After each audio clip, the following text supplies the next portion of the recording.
Turning to Tesla, California Governor Gavin Newsom excluding Elon Musk company from a proposal that would offer EV rebates to buyers if a federal subsidy is repealed. Newsom's office telling Bloomberg it's due to the plan's market share limitations. Musk calling the proposal insane in a post on X. Ives of Wedbush saying this: with the majority of EVs sold in California being Teslas, this would be a risky political move in our view. Dan joins us for more. Dan, good morning. Great to be here. Do you agree it's insane? Look, you had Jake Paul and Tyson. Now you got Newsom and Musk. I mean, this is going to be a battle, right? And ultimately, it's a political battle. But the only EVs that are made in California are Teslas. So if they actually go down this path, I believe this could be some threats where more and more jobs move from Fremont to Texas. Austin. But at the end of the day, federal tax, as we've talked about, that's going to get ripped away. That's bullish for Tesla. You're just going to see this back and forth. Before we get into that, let's just dig into this relationship. What is behind it? We know what was behind it with Biden. What this basically came down to was union workers not being at Tesla in the way that they were at GM and Ford. What's this one about? Look, I think, first of all, Musk was iced out of the Biden administration for years, right? It was really focused on Detroit in terms of GM, Ford, and others. If you look here, is that there's a beef clearly between Musk and Newsom, but essentially what this is really about is that you are going to have these tax credits from a federal perspective taken away. California clearly trying to do something to stop that, but the reality is that the money ran out on this program in California. So Dan, this is important.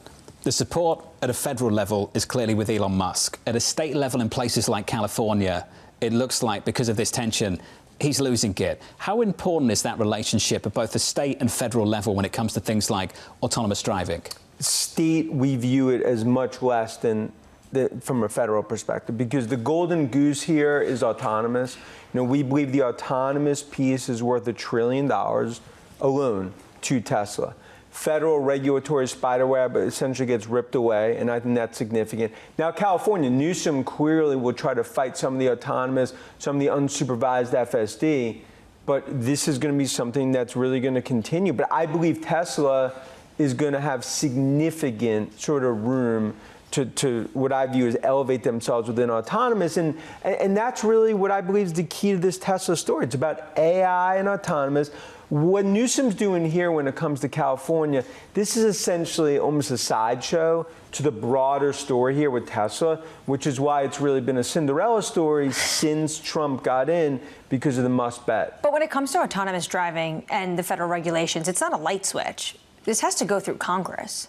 Elon Musk and his proximity to power cannot just basically get this over the finish line. Of course, not in itself, but could move it significantly toward the finish line. So, he gets it to the 2-yard line. Right now, it's at the 40-yard line. 50, midfield. So he can get to the 2-yard line, but that's also why with the red sweep and just relative to what we see with coming out of the Beltway, being there over the last week, we feel like there's a groundswell for autonomous. But no doubt when it comes to EVs. You feel there's a groundswell in Congress as well? I believe there's a groundswell. The reason I think there's a groundswell based on our view and what we hear is because of what's happened in China. Because China is now going so far ahead of the U.S. when it comes to autonomous because of the lack of really regulatory spiderweb. That's why Trump, you have an AI czar come in. But who's going to be, from an AI czar perspective, Musk is going to have a front row seat to really everything here. And that's why it continues to be the poker bet for the ages for Musk, betting on Trump. So basically, and this sort of goes to the heart, in some ways, of the beef between Newsom and Musk, the idea that it's one thing to be transactional in your policies if you're in the White House and you're in Washington, D.C. It's another if you're sitting at the state. And the White House will probably trump that. There is just a question of how far that will go. Do you actually believe that there will be policies crafted specifically to benefit Tesla over some of the rivals in the United States because of Musk's closeness to the White House? Yeah, I think, look, clearly, Tesla is in just a much different situation relative to autonomous. So they have the scale and scope on EVs. So you pull the tax credit, gives them a huge advantage just relative, to federal subsidies. But on autonomous, it's their world. Everyone else pays rent, along with Waymo. So when you look at this relative to other automakers, they're essentially almost going to have to license from Tesla. But when it comes to the state level, you look at Newsom.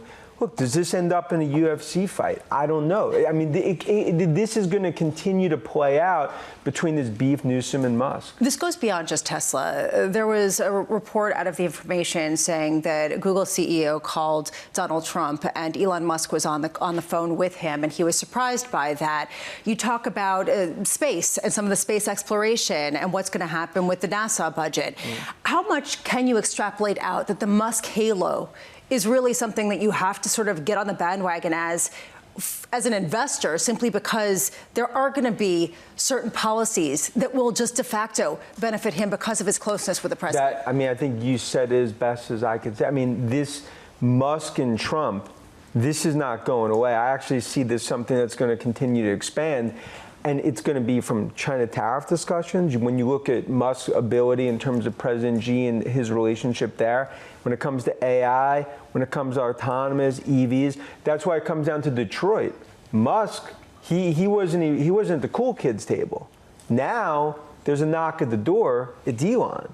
And I think that's really the issue right now that's starting to happen, is that everyone's starting to realize that this Musk-Trump alliance is going to continue in a lot of ways. Newsom's clearly trying to get into that, but I continue to believe that's probably going to be a battle he'll ultimately lose, because you continue going down that path, okay, more jobs go from Fremont to Austin. Oh, on second thought, maybe we won't exclude them. So this is Tesla in California. You also cover GM.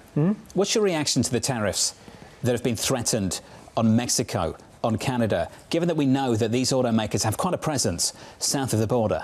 I mean, if you're Mary right now, Mary Barra, I mean, here it is. You have Musk that's going to be front row on Trump. Now you got these tariffs. I mean, you talk about heartburn from a GM perspective. Well, for a company right now, that's actually, I think it's some of the best execution that I've seen. You've still got to outperform on the stock. Because to me, if you look at execution, I still don't believe the stock is getting the right value relative to. How exposed are they, though, to this tariff story? And if he goes through with it, can you still put an outperform on that stock? They're exposed. We got to see how it all plays out. I continue to think that bark will be a little worse than the bite, in terms of as it all plays out. But for GM, for a company that's humming right now, it's kind of been a little 1-2 punch in that 313 area code. So GM, the only reason I brought up GM is not about the tariffs, it's about F1, expanding the grid to an 11th team. You went to Vegas over the weekend. What was your impression of things? I mean, my first F1, and Ferro's had an influence in that. Look, that was just an epic week in terms of just being experienced F1, being part of the Ferrari team there. It was just an unbelievable experience. I recommend everyone. I went from Ferro to the Netflix show. John's an influencer now. He's actually an F1 influencer. So I went from Ferro to the Netflix show to going to an F1 race. Next thing I know, it could be in Monaco. You never know where this is going to go. Are you a signed-up member of the Tifosi now? Are you a Ferrari fan? I am a signed-up Ferrari fan now. It starts with Penn State, but now Ferrari is part of that. Okay, that's quite a contrast, Penn State and Ferrari. But you're talking about both elite. You're barbelled. Exactly. You're barbelled. You barbell the strategy. Dan, thank you.